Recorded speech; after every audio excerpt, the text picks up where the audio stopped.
Илгеридегилер айтатын, адамның өтірік шатанын ушун естіген нәрсесін бәрін айта берсе, жетіп жатыр деп.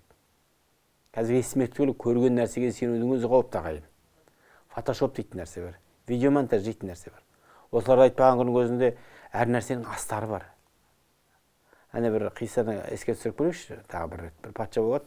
Сол елдегі бір ғалым адам қылмыс істеп қойып, жаңа патша ашу үстінде ғалымды өлім жазасын кеседі ғой. Ертең ғалым жаңа дарға асылады деген күн жаңа патшаның бас уәзірге патшаға жалынады. Ол ғалым адам жазасын жұмсартыңыз. Дүре соға салсақ болды емес, өлімге қимай қояйық деп үгіттеп бағады. Хан жарлығы екі болмайды. Патша да қиналады біраздан соң. Әйтеуір ақыры уәзір өзінің дегеніне көндіреді. Патша бірақ мынандай шарт қояды уәзірге. Ғалымға 100 дүре соғамыз дейді. Бірақ оны дейді, сен өзің орындайсың. Қолыңа қамшы, сен ұрасың дейді.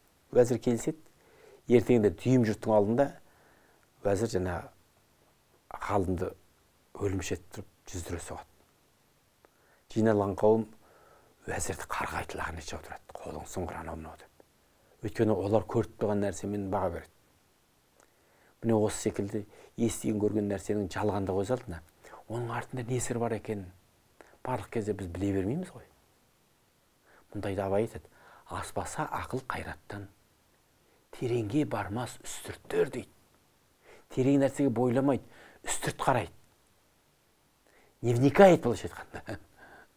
Мұрын үстен арғыны көрмейді. Адамның ойында көз болу керек деп. Ойдың өзінде көз болсын дейді. Бойда қайрат, ойда көз болмаған соң айтпа сөз деп отырған сол.